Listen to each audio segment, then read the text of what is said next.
Jimi Hendrix, aside from being the foremost American Girl doll collector of his era, was also a pretty good guitar player. And today we're going to talk about some of the things that made his playing style so unique. It is often imitated, but never duplicated, so we're just going to talk about kind of some of the chord inflections that he used a lot in his playing, that guys like John Frusciante, John Mayer, Stevie Ray Vaughan have all incorporated into their own playing. And we're going to start by breaking it into two sections, major chords and minor chords, right? So we're going to start on the 5th fret of the A string. This is going to be our root note for both chords, right? And let's actually start with a major bar chord, right? So if you don't know, the most common major bar chord you're going to see looks like this. You bar the whole 5th fret, you have your ring finger on the 7th fret of the A string, pinky 7D, middle finger 6G, right? Now the nice thing about his kind of playing is that you don't really have to keep the bar intact the whole time. The cool thing is he was a very sloppy player, and I mean that as a compliment. Sloppy in the very best way. It's not a very technically precise way. It has a lot of feel, and you incorporate a lot of rhythmic techniques, right? So anyways, we're going to start inflecting this bar chord, right? Now, what he does a lot is he'll strike the root note first and make it a real short kind of a burst note, right? So this is an A note. He hits that A to kind of establish that there's an A thing going on, and then he'll jump into a different type shape, right? So like he'll take this and maybe jump into maybe what you've used as an F major shape before in the same area, right? So he's got the root note here.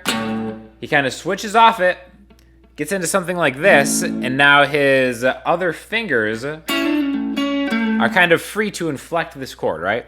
So what I just did right there is I'm taking my ring finger, I'm moving it down, hammering on the G string where my middle finger is, and then off, right?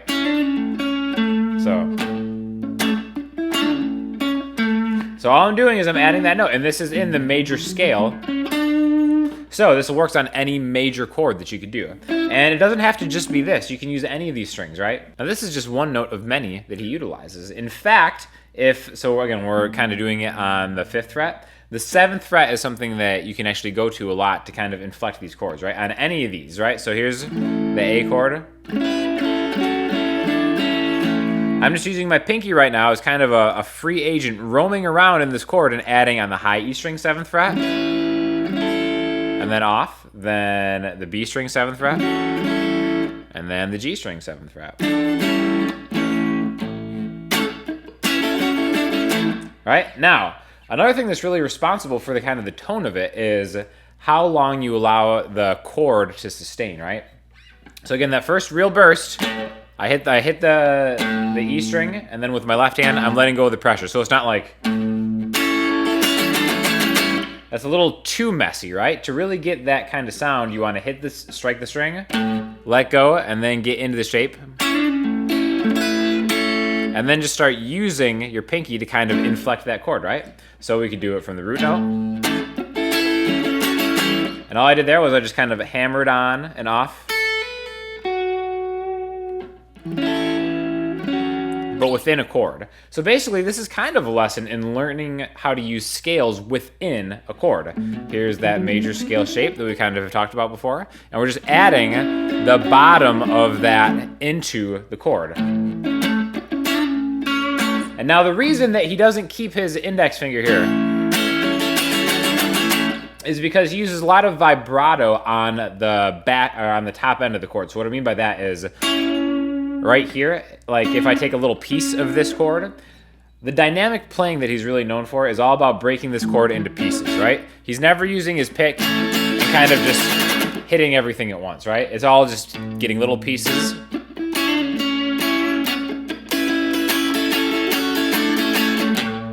And then jumping back and forth. So it's a very busy kind of style. You'll notice his right hand is very active, and his left hand is releasing that bar and getting into a different position. Like if you see him play, you'll always see that, actually his right hand, because he's a lefty, will always be kind of getting the most out of the vibrato of these chords. A lot of people just use vibrato for single notes. He'll use them for entire chords, right? So by getting your index finger off of its bar formation. If you try to add vibrato with a full bar chord down, you can still do it, but it's a lot more difficult. You can't really hone in and concentrate on different things, right? So basically, again, just to recap, root note, chord, hammer on, and then move it around. So hammer on G string, off, and then move it up. All right, and you can do this on any major chord. So if we have an A major, G,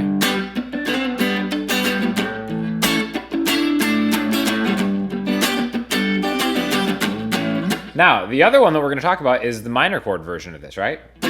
And I would say maybe this is even a little bit more prominent in his playing. So we're going to stick in A still, and now we're going to talk about the minor pentatonic scale, which you probably already know already, right? It looks like this. 5, 8, 5, 7, 5, 7, 5, 7, 5, 8, 5, 8. Now he's going to do the exact same thing, but he has a little more vibrato options for this because you don't have to keep the shape like here. You can just use your pointer finger to kind of hit a minor chord, right? So same thing, we're going to hit the root note, jump to the top.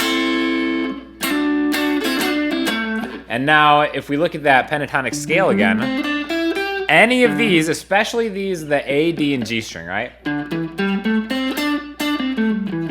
We can use these as any inflection point within that chord.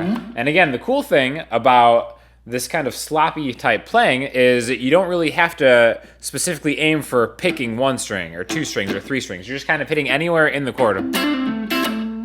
Now, one thing that he does a lot is he'll kind of use these groups of strings. So he's like hitting two strings at a time. Maybe it's three strings, sometimes it's four strings, whatever. But the nice thing about using this minor pentatonic thing, like let's just take the first three strings. So 5, 8, 5, 7, 5, 7. Instead of playing 5, 7 on the A string, he'll kind of bar a little piece of it, so he's getting the A and the D string, and get 5 and 7, but now when he hits 7, it's not just 5, 7, it's 5A and 5D, and 7A and 7D. Same thing for the whole thing. So instead of playing the pentatonic scale one note at a time, you can play them as chord inflections. And he uses this a lot.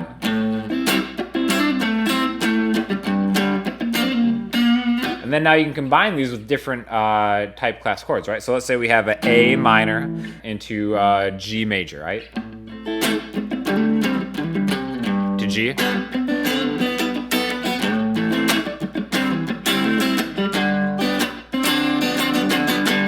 All I'm doing is I'm inflecting those chords with the notes we just talked about. Another very important thing in this kind of playing style is using mutes effectively, right? So in between any of these, like that kind of root note thing, root to the top, there's a lot of... So again, as I'm transitioning from the low E string to the high part of the string, I'm kind of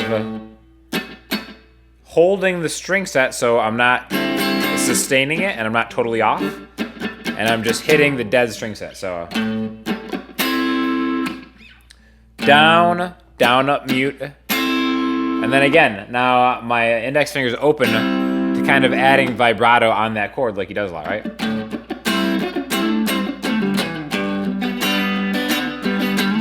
Another thing that he likes to do is sliding into a minor chord. So again, any minor chord you can do this on. This is just rooted on an A. He'll slide into the fifth of the minor chord. When I say the fifth, here's the A minor scale. 1, 2, 3, 4, 5. So in an A minor, the fifth is an E. He'll slide to the E into the rest of that chord voicing, right?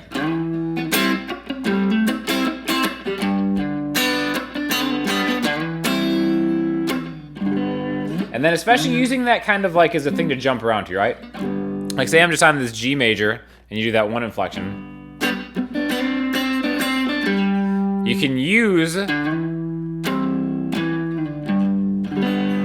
that little piece of the minor chord almost as just a transition to get back to the same chord or maybe a different chord. So I'm leaving the G major shape, sliding into the fifth of that A minor, and then walking it back into it, right?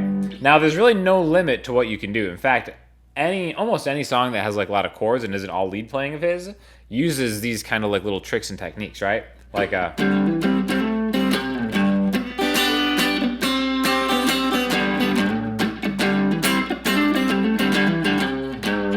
right? So anything like that, you're just kind of going back through the pentatonic scale. There's a lot of different ways you can do it. And aside from just kind of like playing Hendrix-like inflections, you can do this with anything. As long as you kind of know what scale you want to use behind a major or minor chord, you can do anything like that, right? So let's take even something totally different. Let's take like an A major 7.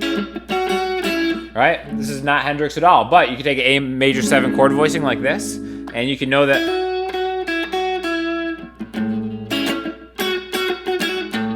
Right? And it's just kind of like the principle of using a scale in conjunction with a chord.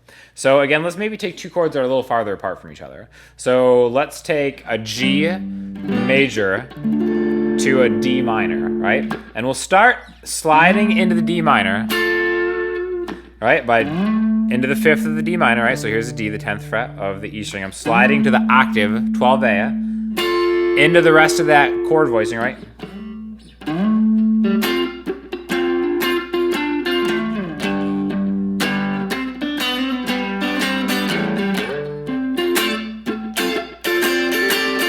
Again, right there, all I did is I went from the low, I established the root note of the chord, and I left, and I just played backwards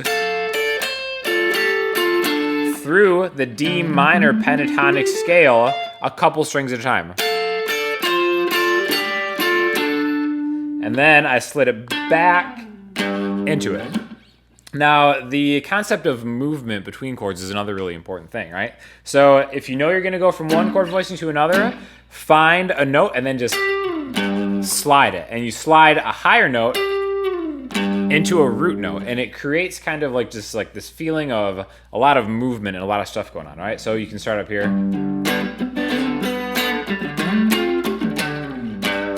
All I did is I went from this G major chord with the inflection into the 5 of that minor chord. So again, really just experiment it. You don't even have to like learn Hendrix type songs.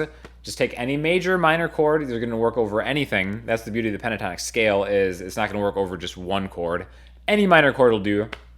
And also too, if you have minor chords right next to each other, like let's take an A minor and a B minor. Any kind of move you do on the A, right? So again, let's take something like that, where I'm starting on the 5th fret of the A string, and I'm hammering on, but I'm still picking the A and the D string. So I do that twice. Here, down a string, and then I'm going to do the exact same thing on the B. So here's the A. I'm going to repeat that same thing down 2 frets, because I know A minor and B minor, I can do the exact same thing.